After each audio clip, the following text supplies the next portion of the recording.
Qala Imam Ibn Athaillah As-Sakandari rahimallahu ta'ala nafa'na Allahu bihi wa bi ulumihi wa bi ulumi masyayikhihi wa talamidati fid dharaini amin ila anqal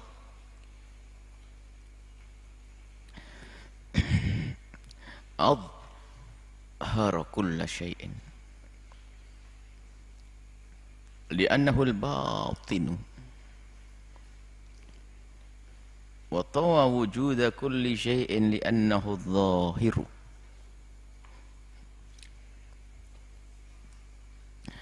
Bahasa maknanya adhar, Allah telah menampakkan kulla syai'in, segala sesuatu, karena Allah itu maha batin, maha tersembunyi. Wa tawa wujuda kulli syai'in, dan Allah menyembunyikan segala sesuatu li'annahu dhahir, karena Allah adalah maha dhahir, maha tampak. Al-dhahir wal batin, nah ini memahaminya ini. Ini dikatakan oleh para ulama termasuk paling susahnya menjelaskan tentang hikmah ini dan sifat Allah al-zahir wal batin. Baik, yang harus kita fahami bahwa kita tidak bisa melihat zat Allah. Kita tidak bisa melihat zat Allah. Maka untuk mengenali zat Allah adalah kita dengan mengenali sifat-sifat Allah. Zat Allah adalah qadimah, azaliyah. Dan sifat Allah pun juga qadimah, azaliyah. Seperti contoh qudrah. Nah, kita tidak bisa mengenali Allah kecuali dengan mengenali sifat Allah, seperti qudrah misalnya. Qadimah azaliyah. Baik. Qudrah pun kita tidak bisa melihatnya.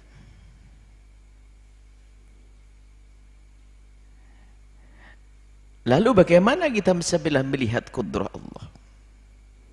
Yang artinya kalau kita bisa melihat qudrah Allah, kita melihat Allah, kenal Allah, tahu Allah. Maka qudrah Allah ini tidak bisa dilihat. Tapi yang bisa dilihat adalah ta'alluqnya qudrah Allah. Hubungannya qudrah Allah dengan apa yang Allah ciptakan. Allah Maha Kuasa untuk menciptakannya. Maka dengan kita melihat athar qudrah, maka kita baru mengetahui qudrah. Dan di saat kita kenal qudrah Allah, itulah kenal Allah. Kita tidak tahu tentang qudrah Allah kalau bukan karena atharnya qudrah Allah, yaitu adanya mukawwanat, semesta. Semesta ini adalah min athari, daripada athar itu artinya apa? Kalau ada goresan ya bekasnya, begitu. Maksudnya qudrah Allah ini kalau bisa dikatakan bahasa sederhana, bahasa manusia, hasil buah daripada qudrah Allah. Maka dengan qudrahnya inilah Allah menciptakan makhluk ini semuanya. Maka sederhana kita dengan manusia. Urusan manusia ini masalah tauhid, masalah keimanan. Kelihayan seseorang dilihat dari mana? Oh, orang itu hebat, pandai dia di dalam mengukir. Yang di mana ya? Di jidatnya ya, di otaknya, nggak bisa membaca. Kapan kita tahu kalau orang itu pandai dalam mengukir? Setelah keluar karyanya. Oh iya. Baru setelah itu kita melihat karyanya, pemahaman kita tentang dia seorang pengukir itu baru kebaca. Bukan berarti kita lihat maksud, oh pekerjaan mengukirnya menari-nari di otaknya atau bagaimana. Bukan maksudnya, dia seorang pelukis, dia seorang pengukir, dia seorang arsitek hebat, handal. Gimana agar kita tahu kalau dia memang handal dan hebat? Tidak cukup, oh saya adalah seorang arsitek hebat. Oh nggak ada bukti dong. Lalu bagaimana? Buat. Maka ini adalah athar. Setelah dia membuat, baru orang percaya kalau dia seorang arsitek handal, seorang pengukir hebat. seorang pelukis yang luar biasa, maka hasilnya ini. Nah, ini athar. Ini sedikit membahas masalah tauhid. Ini pemahaman saja. Cuman kalau antara makhluk dengan makhluk ini bisa saja disebut sebagai illah sama ma'lul, hubungan sebab akibat. Sebab ini maka akibatnya begini, sebab ini akibatnya begini. Tapi dengan khalik dengan makhluk tidak. Kita muqaddimah akidah, karena ini adalah sebetulnya intinya di dalam pemahaman akidah kita yang benar. Falasifat Islamiyin, filosof Islami yang sesat, mengakui adanya Tuhan Allah Sang Pencipta, akan tapi mereka menjadi keluar dari iman karena tiga hal, sebagian menyebutnya. Yang pertama adalah kesimpulannya bahwasanya antara Allah dengan Allah Sang Pencipta dengan makhluk ini hubungannya adalah seperti illah dengan ma'lul. Illat ada ma'lul, sebab akibatnya. Sementara illat dengan ma'lul ini, yang paham istilah illat, ini sebabnya, ma'lul adalah musabbabnya. Hubungan antar sebab dan akibat itu di dalam ilmu akal, logika adalah talazum. Selagi ada sebab, lalu ada akibat. Ada sebab, ada akibat. Setiap ada sebabnya, tentu ada akibatnya. Akibat ada karena ada sebab. Maka hubungan sebab dengan akibat talazum yang nggak bisa dipisahkan. Maka dari pemahaman inilah filosof itu sesat. Meyakini adanya Tuhan Allah, filosof Islami yang sesat mengatakan adanya Allah, cuman hubungan Allah dengan makhluk ini hubungan sebab akibat, talazum, nggak bisa terpisahkan. Maka kesimpulannya adalah apa? Mereka mengatakan bahwasanya alam atau penciptaan alam itu qadim, dahulu bersama dahulunya Sang Pencipta karena adanya talazum tadi. Ini sesatnya mereka, illah dengan ma'lul. Makanya dua, mereka menjadi tidak keluar dari iman, mengatakan antara Allah dengan makhluk, illah dengan ma'lul. Kemudian qidamul alam, jadi keyakinan mereka tentang qidamul alam itu adalah ada hubungannya dengan masalah illah sama ma'lul ini.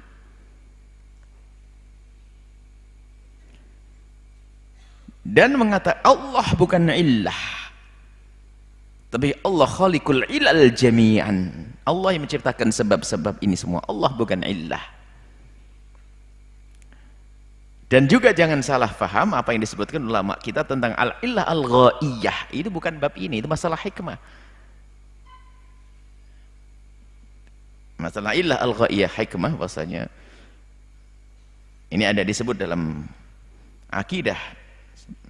Masalah illah al-ghaiyah itu bukan mengatakan Tuhan adalah illah. Sebagian orang tidak faham mengatakan ini adalah mengatakan Allah illah maka kafir. Maka mengkafirkan ulama-ulama yang membahas tentang illah al-ghaiyah.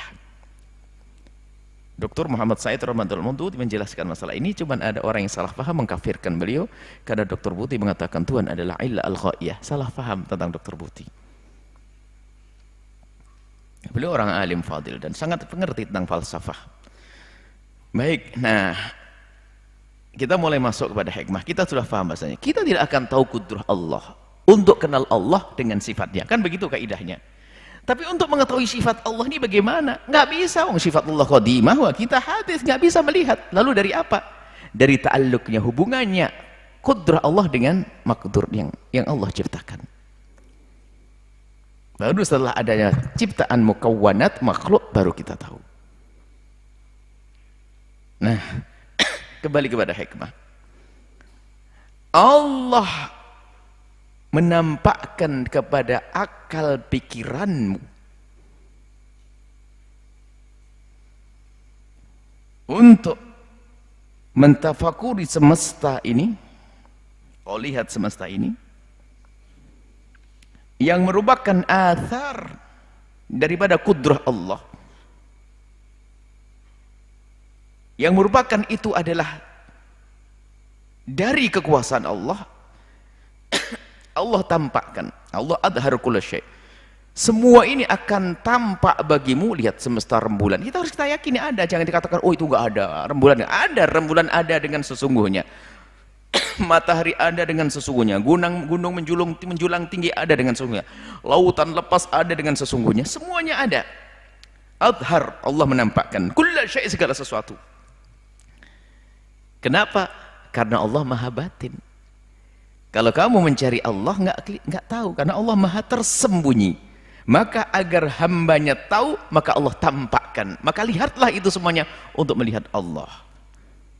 Sehingga dikatakan al-batin, itu artinya Allah maha sembunyi jika engkau melihat dengan mata kepalamu, tapi Allah maha zahir kalau engkau melihat dengan mata hatimu, dengan tafakurmu. Pelan-pelan, sedikit pelik memang. Jadi Allah menampakkan semesta ini jadi terlihat. Semesta ini ada, ada. Baru ada pertanyaan, siapa yang menciptakannya? Baru kenal Allah. Sehingga Allah menampakkan di pikiran orang-orang yang berakal dan sadar, semesta ini tampak dengan sesungguhnya, dilihat untuk melihat Allah. Kenapa? Kita tidak bisa langsung melihat Allah karena Allah maha batin, maha tersembunyi. Lalu bagaimana kita bisa melihat Allah? Dengan melihat mukawanat makhluknya. Kemudian jika kita sudah sampai kepada pemahaman ini,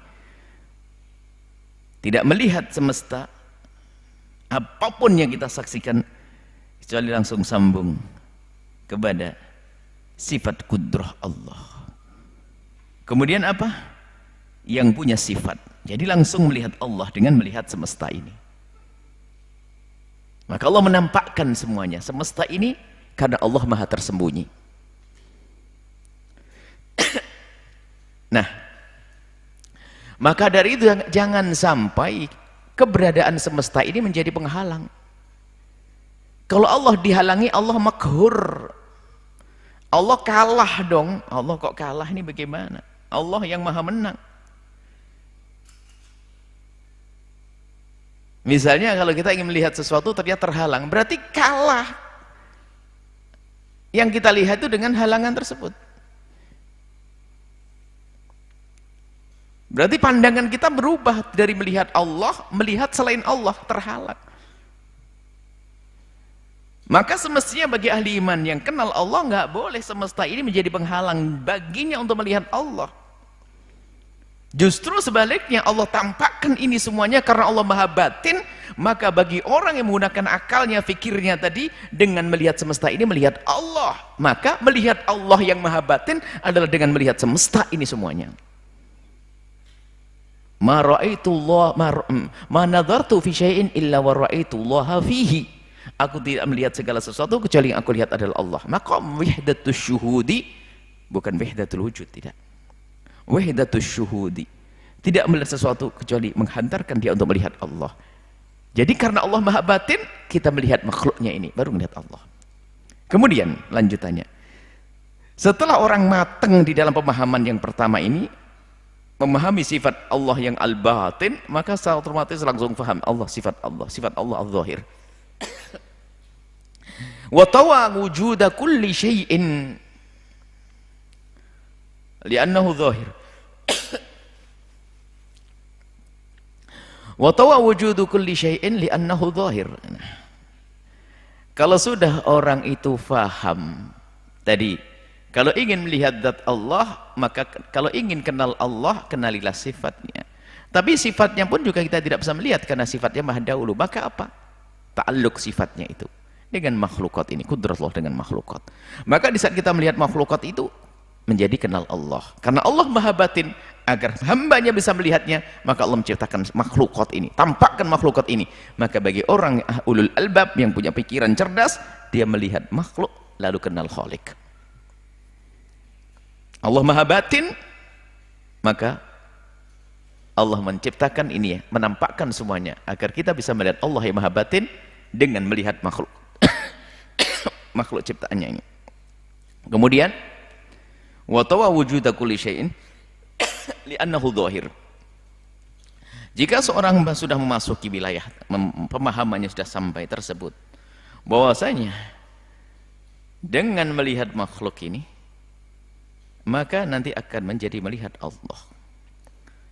Nah, setelah orang ini melihat makhluk ini menjadikan dia kenal Allah, maka secara otomatis di dalam keyakinan bahwasanya makhluk ini diciptakan oleh Allah, yang ada sesungguhnya hanya Allah, maka makhluk ini karena dia sudah makamnya makom sudah kenal Allah, maka makhluk ini seperti menjadi matwiyatun, menjadi tersembunyi, tidak terlihat. Sehingga muncullah manusia yang kenal Allah tidak pernah tertipu dengan dunia, tidak akan menjadi hijab baginya. Maka Allah sangat zahir karena dia melihat dengan mata batinnya, sehingga nggak perlu lagi dengan semesta ini, karena sudah langsung kenal Allah. Sehingga tidak melihat semesta kecuali ini ciptakan Allah, sudah nggak melihat lagi. Ini makom tinggi, makom ma'rifatullah itu. Jadi untuk kenal Allah memang dengan mengenal tadi martabatnya kan begitu. Martabatnya kita mengenal makhluk ini sehingga kita menjadi kenal Allah. Kalau sudah kenal Allah, ya nggak perlu lagi. Maka makhluk ini adalah tawa Allah lipat, simpulkan, tutup, sembunyikan wujuda kulli syai', wujudnya segala sesuatu akan tertutup. Li'annahu dhahir, karena Allah maha. Jadi Allah maha jelas. Karena Allah maha jelas, lihat bagi hambanya yang menggunakan akalnya bertafakur, karena Allah maha jelas, maka itu tadi ya karena Allah jelas, yang kelihatan Allah ini nggak mengganggu, sehingga tidak ada hijab antara dia dengan Allah. Semesta, tahta, kekayaan apapun tidak akan menjadi hijab baginya. Karena apa? Allah maha zahir, sehingga seolah-olah nggak ada. Keberadaannya adalah tidak akan mengganggu keyakinannya tentang keberadaan Allah subhanahu wa ta'ala. Maka begitulah biasanya kita sederhanakan seperti yang disebutkan Imam Ghazali di dalam Syarah Asmaul Husna. Ringkasannya kurang lebih seperti itu, bahwasanya al-batin itu artinya kalau engkau melihat Allah dengan matamu ini, maka Allah maha batin, nggak bisa kamu lihat. Tapi kalau kamu menggunakan akalmu, renunganmu, maka Allah maha zahir. Itu